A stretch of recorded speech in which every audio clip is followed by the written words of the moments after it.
sampaikan, kemudian nanti akan saya lanjutkan dengan perkuliahan pada setiap minggunya ya. Saya ucapkan terima kasih. Wabillahi taufiq wal hidayah. Wassalamualaikum warahmatullahi wabarakatuh. Terima kasih.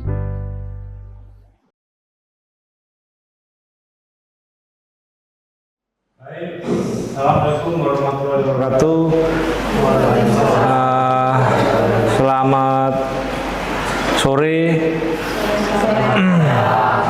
Hari ini kita akan melanjutkan mata kuliah kita utilitas, yaitu tentang sistem tata udara pada bangunan.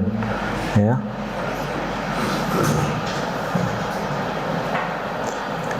Sebelum kita masuk ke materi hari ini, saya akan mengajak kalian untuk berpikir sebentar. Minggu lalu kan saya sudah berikan tugas untuk membaca literatur tentang materi hari ini.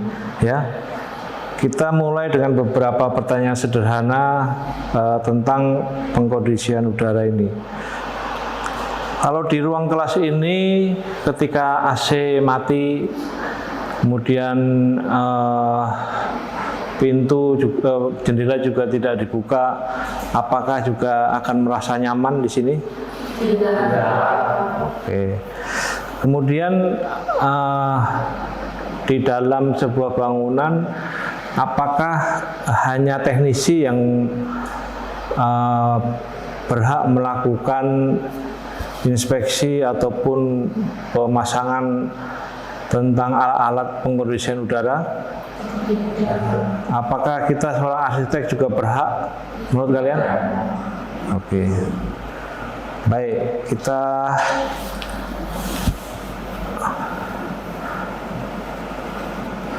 kita lanjutkan ke pada materi di dalam sistem tata udara pada bangunan ini. Suatu proses mendinginkan atau memanaskan udara sehingga dapat mencapai suhu dan kelembapan yang diinginkan atau dipersyaratkan. Kemudian mengatur aliran udara dan kebersihannya. Penyegaran udara untuk industri, menyegarkan udara ruangan karena diperlukan oleh proses bahan peralatan atau barang yang ada di dalamnya. Kemudian yang berikutnya adalah penyegaran udara untuk kenyamanan. Menyegarkan udara ruangan untuk memberikan kenyamanan kerja bagi orang yang melakukan kegiatan tertentu. Jadi di dalam sistem tata udara pada bangunan ini, pada intinya adalah kita mencoba untuk membuat ruangan tersebut merasa nyaman, ya. Baik itu di bangunan industri, bangunan publik lainnya, ataupun di rumah tinggal. Tujuan tata udara, tujuan daripada tata udara ini merancang ruang agar diperoleh kenyamanan thermal bagi penghuninya, sehingga prestasi ketahanan kerja cenderung meningkat sesuai dengan aktivitas yang dilakukan. Jadi kenyamanan di dalam sebuah ruangan itu akan membuat kita penghuninya untuk bisa maksimal, ya, bisa berprestasi juga karena kondisi ruangan yang nyaman. Udara silang.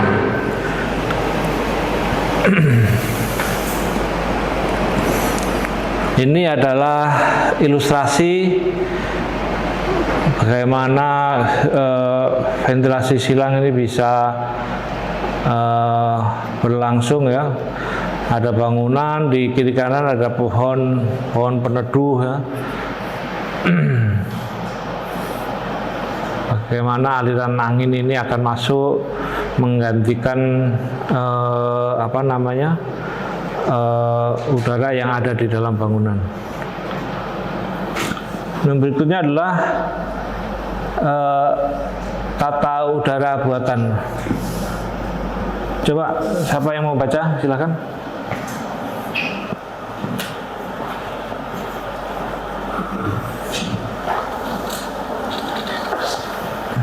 Penyegar udara atau yang biasa disebut air conditioner, AC dirancang dengan mempergunakan bahan atau unsur pendingin yang mempunyai sifat dalam sistem peredaran udara untuk diedarkan melalui komponen utama penyegar yang telah dibuat sedemikian rupa sehingga dapat menghisap atau menyerap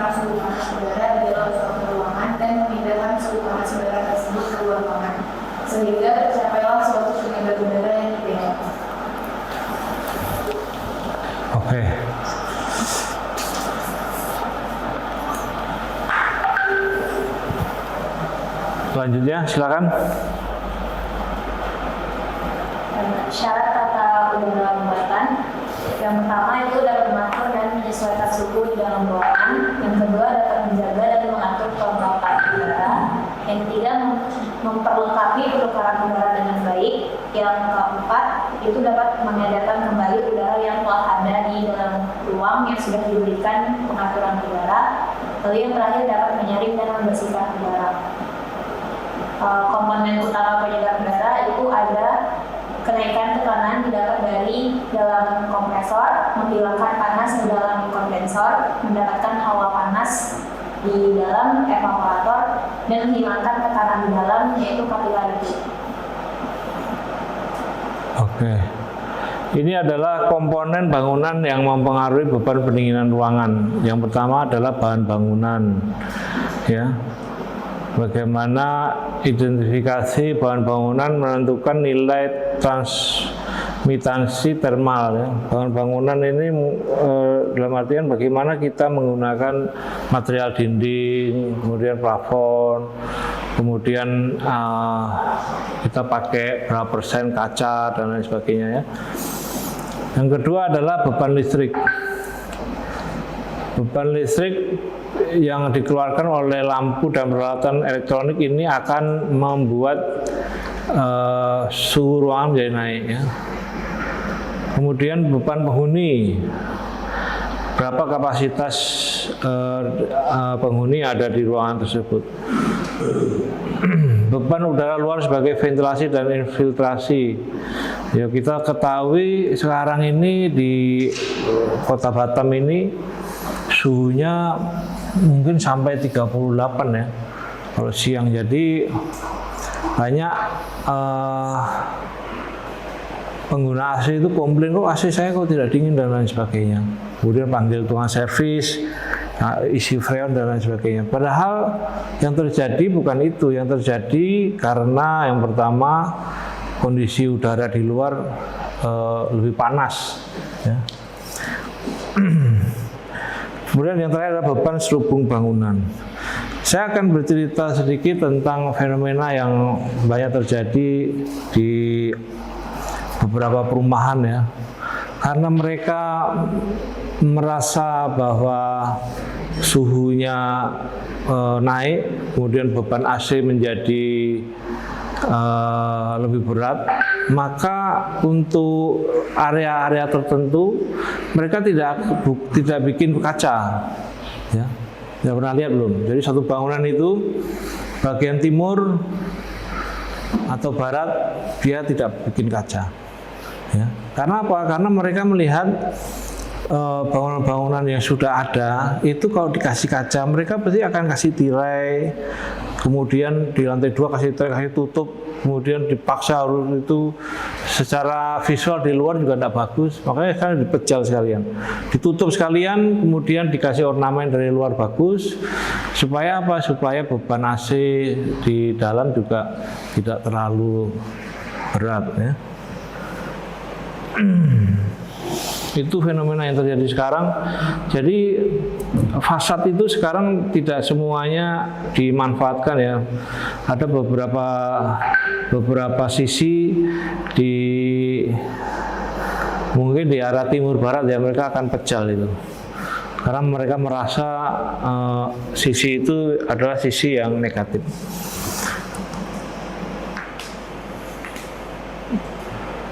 Berikutnya ini adalah tata udara adalah suatu proses untuk mendinginkan udara sehingga dapat mencapai temperatur dan kelembapan yang sesuai dengan ketentuan terhadap kondisi udara dari suatu ruangan.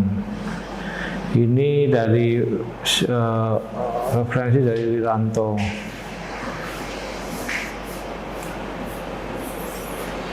Penting bagi bangunan ramah lingkungan, berpengaruh terhadap kesehatan, kenyamanan, dan efisiensi energi dalam bangunan. Dan kenyamanan termal, pencahayaan yang optimal. Kalian pernah merasakan ketika berlibur atau pergi ke suatu kota, kemudian kalian tidur di sebuah apartemen atau di sebuah bangunan yang notabene tidak sesuai dengan kondisi tubuh kalian, ya. Mungkin plafonnya terlalu pendek, kemudian AC-nya juga terlalu menderu-deru, jadi anginnya kemana-mana gitu. Jadi badan kita juga menjadi sakit ya. Jadi kenyamanan termal ini memang menjadi isu, bagaimana kesehatan juga berpengaruh di situ. Berikutnya adalah pengaturan penghawaan tata udara. Ini letak gedung tegak lurus terhadap arah angin. Ini arahnya timur barat ini, ventilasi silang. Ini kita akan melihat bagaimana lokasi daripada bangunan kita nanti ya. Suhu ideal di dalam bangunan adalah 24 sampai 26 dengan kelembapan 50% hingga 60%. Ini biasa kita kalau di rumah ini, kalau normalnya ya itu 24 sampai 26 ya. Kalau 18 segala macam itu sudah terlalu dingin, kita bisa pilek nanti. Kemudian suhu dan kelembapan yang lebih tinggi atau lebih rendah akan mengurangi tingkat kenyamanan rumah dan untuk dihuni ya. Luas total seluruh bidang jendela pada sebuah ruangan yang baik bagi pencahayaan kira-kira 1/6 atau 1/8 dari luas lantai. Kemudian kita lanjut kepada ventilasi mekanis ya. Ventilasi mekanis ini ventilasi yang dibantu oleh mesin ya, supaya ada pergantian udara di dalam ruangan tersebut. Dipasang ketika ventilasi alami tidak memadai, memaksimalkan pergantian udara dan supaya udara segar. Biasa dipasang di dapur, garasi, kamar mandi ya. Biasa kita lihat di dapur dan kamar mandi ya. Karena letaknya di dalam bangunan itu di tengah atau apa, maka kita akan bantu. Dia pakai exhaust, kemudian diarahkan ke luar.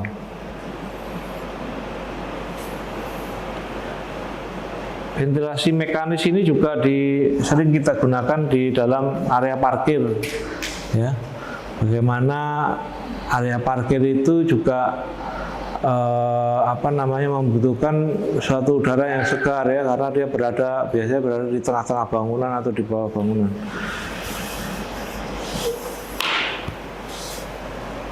Ini ilustrasi gambar tentang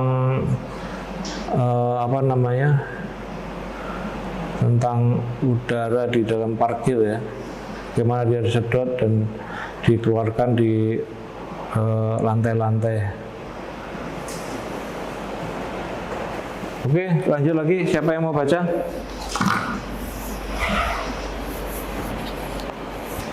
Ventilation adalah menjaga suhu dan kelembapan dalam ruangan dengan menjaga panas. Khusus penyerapan panas memanfaatkan zat yang menguap disebut refrigeran, yaitu freon. Mesin pendingin udara terdiri dari kompresor yang mengatur refrigeran dalam lembaga, dan atau blower menyiapkan udara melalui coil panas di udara diserap refrigeran yang kemudian dituangkan. Ya, ini air conditioning ini menjadi sebuah alat yang wajib ya, karena semua mungkin di Batam ini, sampai saya lihat di pulau-pulau itu pun mereka sudah menggunakan AC ini ya. AC ini adalah AC yang generasi yang cukup baru ya, karena sebelum ini kita kenal namanya AC window ya, dimana dia kalau dipasang harus jebol tembok itu zaman dulu ya, Kalau sekarang kan sudah seperti ini yang namanya AC split. Jadi ada beberapa tipe AC. Yang pertama adalah AC split ya. Ini yang sering kita pakai sekarang ya, karena apa namanya, dengan minimal pengerusakan di dalam dinding kita, jadi ini hanya menjadi pilihan keluarga untuk di rumah-rumah tinggal maupun di kantor. Ya, bahkan beberapa hotel pun berpikir bahwa AC inilah yang paling murah maintenance-nya daripada jenis AC yang lain. Baik, ini ada tugas nanti dikerjakan. Terima kasih. Silakan kalau ada yang bertanya.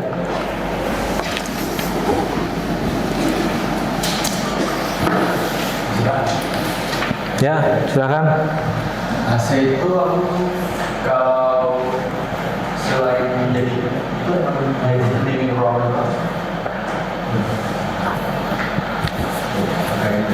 Ya.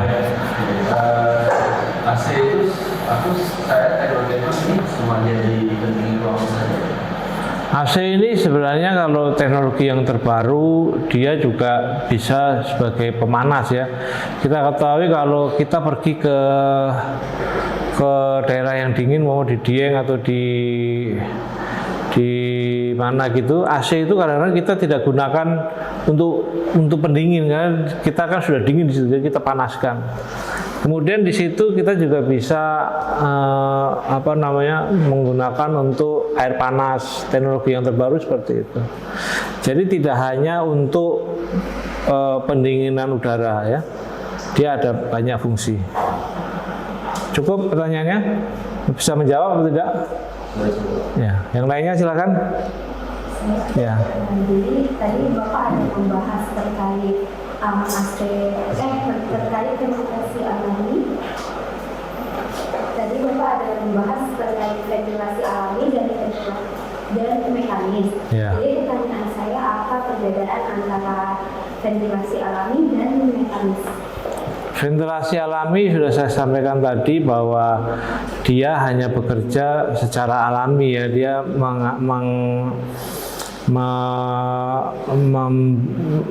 mengharapkan ada angin masuk, angin keluar ya. Tetapi ventilasi mekanis itu ketika ruangan kita perlu udara segar, tetapi posisinya di tengah ya, seperti di dapur, di kamar mandi. Dia outletnya tetap di luar, kita buka, kemudian kita akan sedot udara tersebut menggunakan exhaust untuk masuk di dalam ruang itu, sehingga ruangan itu juga terjadi perubahan daripada udara. Oke, ada lagi yang lainnya?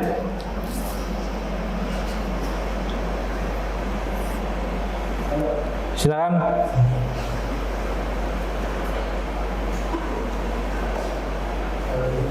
Untuk komponen utama dari sistem AC itu apa ya? Komponen utama dari Sistem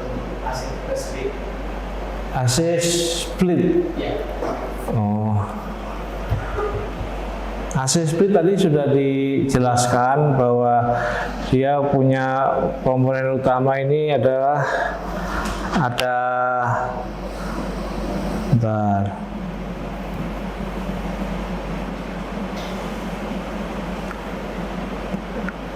dia ada freon untuk di dalam refrigerannya, kemudian sebagai pendingin ada kompresor mengatur refrigeran dalam pipa koil tembaga, kemudian fan atau blower meniupkan udara melalui koil panas ya. Kemudian ini dia ada kompresor, ada pipa koil, dan juga ada mesin outdoornya itu ya. Dia punya